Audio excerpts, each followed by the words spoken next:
वालेकुम। उम्मीद है आप सब लोग खैरियत से होंगे। आज का हमारा जो टॉपिक ऑफ डिस्कशन है वो है विजन 2030। जैसा कि आप लोगों को पता है कि एक ट्रांजिशन पीरियड आ रहा है, बल्कि आ चुका है, जो कि अब हम एक्सपीरियंस करते हैं। वो है from non renewable sources of energy to renewable sources of energy. जब भी हम इस ट्रांजिशन पीरियड की बात करें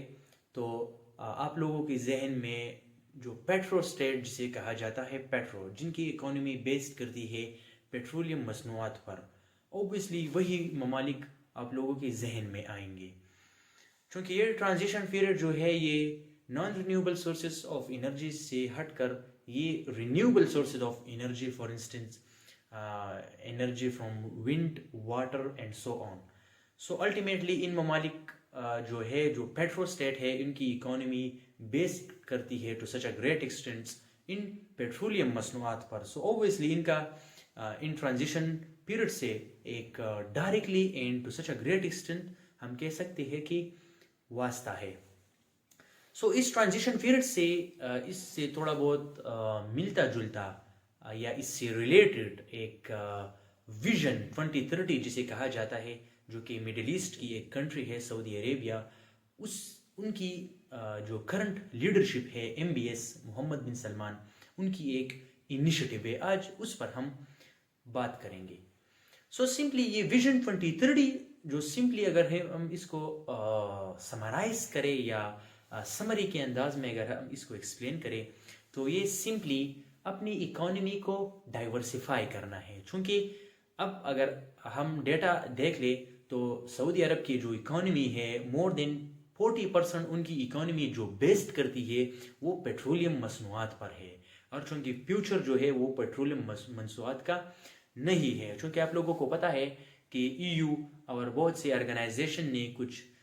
एक स्पेशल टैक्स का इनिशिएशन किया है जिसे कार्बन टैक्स कहा जाता है, जो कि कुछ ही जगहों पर अभी लागू हो चुका है। और आने वाली फ्रॉम दी 2040 से ऑनवर्ड जितनी भी ममालिक जो भी प्रोडक्शन करती है, अगर वो उनकी प्रोडक्शन अगर किसी पेट्रोलियम मसनूआत की नतीजे में हुई हो तो उन पर एक स्पेशल किस्म का टैक्स लगाया जाएगा। So no country can afford such a huge tax. So उस ही तनाजुर में बहुत सी कंट्री अपनी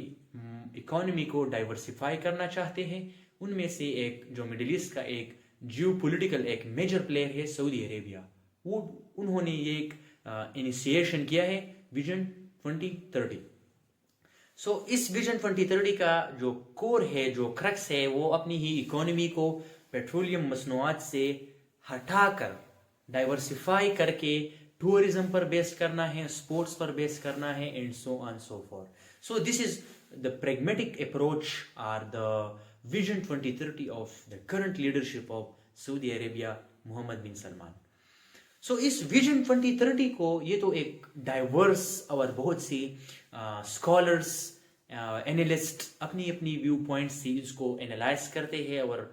शोकेस करते हैं, डिस्प्ले करते हैं कि इस विजन 2030 का स्कोप कितना बड़ा है। सो ये अगर इसको हम A to Z कवर करें तो ये बहुत बड़ी वीडियो बन जाएंगी, लेकिन हम इसको कुछ एस्पेक्ट मतलब डिवाइड करके एक शॉर्ट सी वीडियो बनाएंगे जो कि आप लोगों की अंडरस्टैंडिंग के लिए भी आसान होगी। So just for the sake of simplification हम सिर्फ इस विजन 2030 की पॉलिटिकल एस्पेक्ट को देखेंगे कि इसकी सोशल एस्पेक्ट एंड इसकी इकोनॉमिक एस्पेक्ट को हम देख लेंगे। सो अगर इस विजन 2030 की हम पॉलिटिकल एस्पेक्ट को देख ले तो यहाँ पर पॉलिटिकल से मुराद वही सऊदी अरेबिया की जितनी भी पुरानी कन्फ्लिक्ट है, चाहे वो ईरान के साथ है, चाहे वो सऊदी अरब के साथ है, and so on so for instance उनकी ईरान के साथ जो यमन में जो झड़प है, जो कि पिछली फ्रॉम 2011 जो कि एक यमन में एक इंटरनेशनली रिकग्नाइज्ड एक US and Saudi Arabia lead government है, उनकी सपोर्ट से एक डिजोरे अथॉरिटी वहां पर है, लेकिन उससे हटकर एक de facto ruler of the Yemen, the हुसी बैक्ड बाय ईरान, जो कि एक मेजर पोर्शन की ऊपर इंक्लूडिंग देयर कैपिटल सना वहां पर रूल करते हैं। सो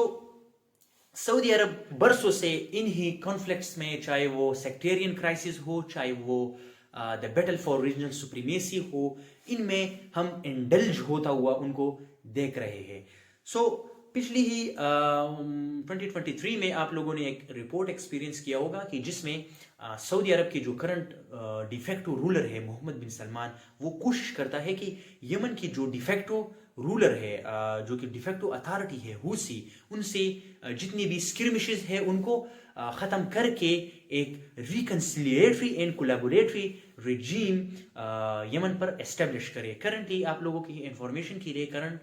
यमन पर दो ही हुकूमतें, एक internationally recognized US and Saudi Arabia की बैक्ड हुकूमत है, और दूसरी तरफ एक ईरानियन बैक्ड हुसी वहाँ पर to such a great portion पर वो रूल करते हैं। तो दो ये अथॉरिटी है, एक डिफेक्टो है, एक डिजोरे है। सो सऊदी अरब कोशिश करता है कि अगर अपनी ही विजन 2030 को मटीरियलाइज करना है तो एक स्मूथ और फ्रेंडली इन्वेस्टमेंट ग्राउंड को एस्टेब्लिश करना है, जो कि मुमकिन है कि सारी ही कॉन्फ्लिक्ट दूर हो जाए। तो ये एक विजन 2030 का एक पॉलिटिकल एस्पेक्ट है कि यहाँ पर सऊदी अरब कोशिश करता है कि जितनी भी स्किर्मिशेस है, चाहे वो यमन पर हो, यमन के साथ हो, ईरानियन बैक्ड हुसी के साथ या फिर इसराइल के साथ, उसको मिनिमाइज करे और अपनी विजन 2030 को मटीरियलाइज करे। इसराइल के अलावा या यमन के अलावा उनकी इसराइल की जो इस 7 अक्टूबर 2023 की से पहले जो उनकी नॉर्मलाइजेशन डील इसराइल के साथ होनी थी, जो कि अब for the time being force हो चुकी है, फोर्स बॉन्ड हो चुकी है, उनको इसराइल को तस्लीम करना था। इसराइल को तस्लीम करना ताकि एक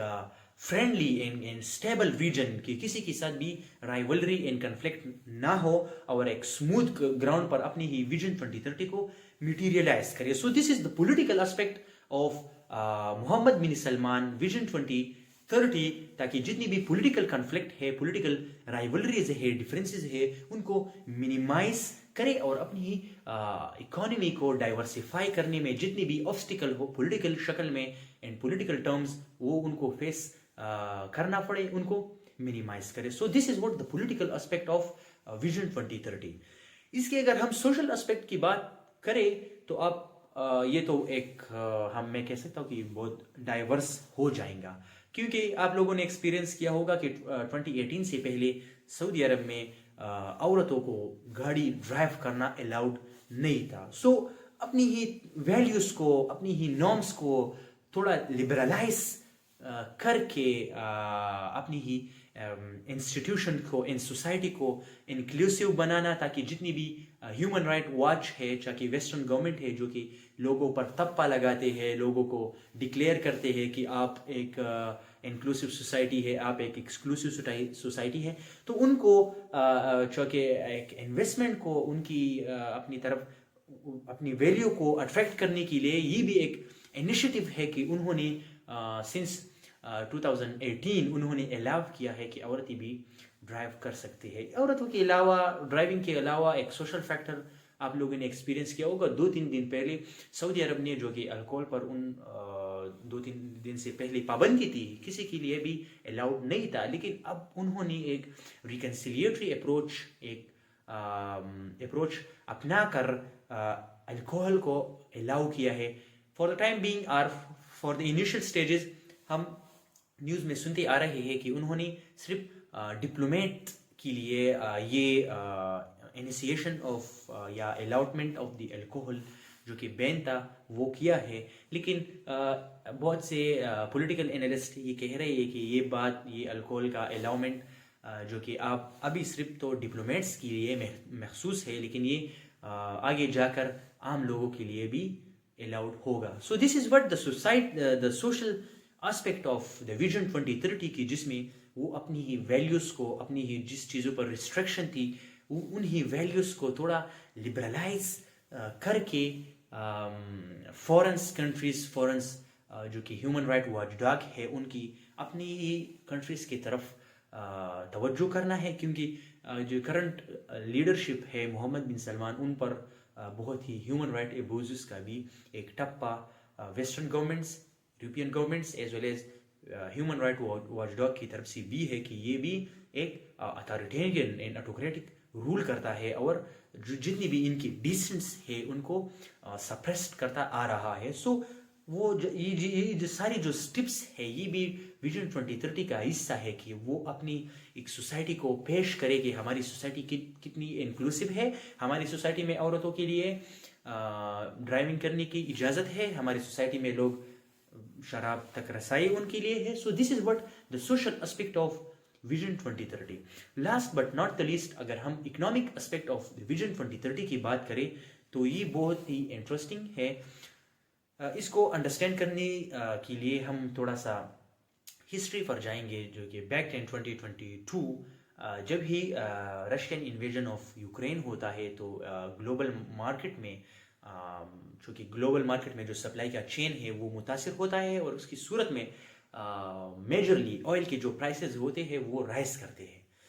सो उसी ही सिलसिले में जो कि एक ऑर्गेनाइजेशन है, organization of the petroleum exporting country OPEC plus, जिसका पार्ट एक मेजर पार्ट एक बिग प्लेयर सऊदी अरब इसका एक बिग प्लेयर है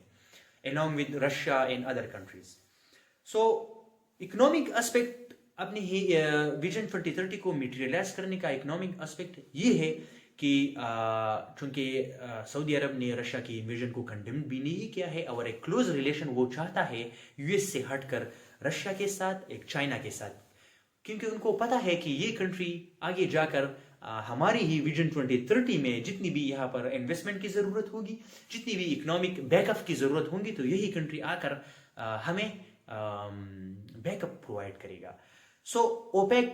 कंटिन्यूसली ऑयल कट जो सप्लाई है उनको मिनिमाइज करता है, ऑयल की सप्लाई को मिनिमाइज करता है। जैसे कि आप लोगों को पता है कि ये इकोनॉमिक की रूल्स है कि जितनी भी ऑयल की सप्लाई मिनिमाइज होगी प्राइसेस हाई होंगी। सो पिछले ही महीने में सऊदी अरब ने रशिया के साथ ऑयल सप्लाई को मजीद मिनिमाइज करके ताकि जो प्राइसेस है वो हम कह सकते हैं आसमान तक पहुंच जाए। सो this is what the economic aspect of vision 2030, जिसमें बिसाइड द यूएस सऊदी अरब चाहता है कि रशिया के अलावा चाइना के साथ एक क्लोज कोलैबोरेशन करके अपनी ही जितनी भी इन्वेस्टमेंट की ज़रूरत होगी, $1 मिलियन की ज़रूरत होगी, ताकि वो लोग इनको बैकअप प्रोवाइड करें। सो आप लोगों को पता होगा कि पिछली ही 2023 में ये बातें भी हो रही थी कि जो कि पेट्रो डॉलर एग्रीमेंट जो 1970s में हुआ था, जिसके तहत यूएस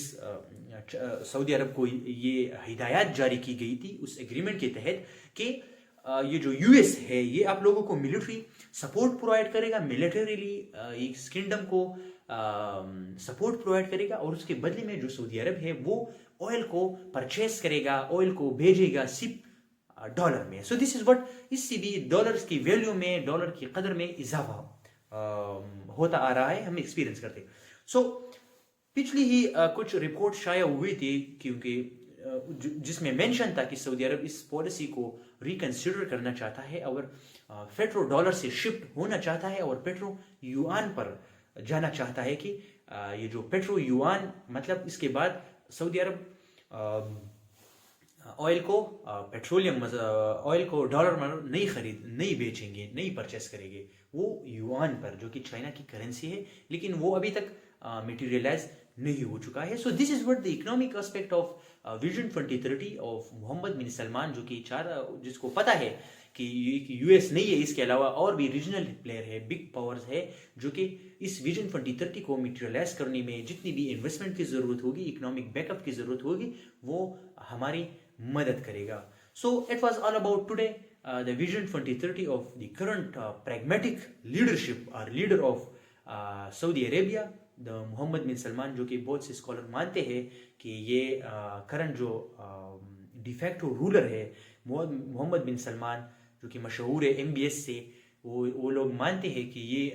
जो कि इटालियन जो फिलोसफर था निकोला मैकियावेली, उसका एक बहुत बड़ा फैन है, जो कि हम उनके अगर फॉरेन पॉलिसी अप्रोच को आप MBS की फॉरेन पॉलिसी जिसकी जो अप्रोच है, जो विजन है, उसको अगर आप लोग एक्सपीरियंस करें तो वो बहुत ही एहतियात के साथ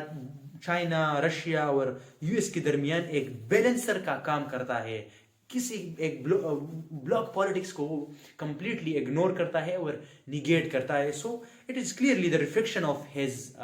futuristic approach and pragmatic approach as well. So it was all about for today from my side. So आप लोग भी कमेंट करें और बताएं कि आप लोगों को क्या लगता है कि क्या मोहम्मद बिन सलमान अपनी ही विजन 2030 को अचीव करने में, मटेरियलाइज करने में कामयाब होगा कि नहीं.